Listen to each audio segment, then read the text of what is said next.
আসসালামু আলাইকুম, ওয়েলকাম করছি আমার ফেসবুক পেজ এবং ইউটিউব চ্যানেল থেকে।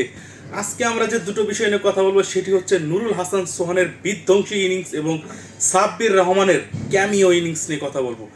নুরুল হাসান সোহান, যিনি বাংলাদেশের বেশ কিছুদিন হলো ডোমেস্টিক সার্কিটে দারুণ ফিনিশিং রোল প্লে করে আসতেছিলেন।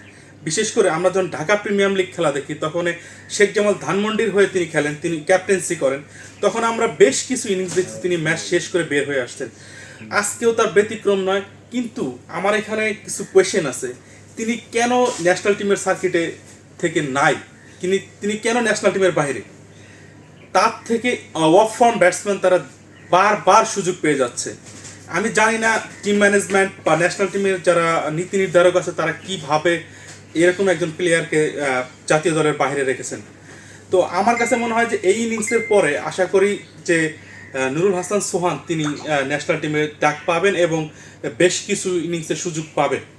তো সেকেন্ড বিষয় যেটা হচ্ছে সাব্বির রহমান 248 দিন পর একটি কম্পিটিটিভ ম্যাচে কামব্যাক করেছেন এবং তার কামব্যাকটা ছিল দুর্দান্ত, অতি মানবীয় একটি ইনিংস, বিধ্বংসী, এবং সেই সাথে তার ব্যাটের সুইট টাইমিংটা ছিল।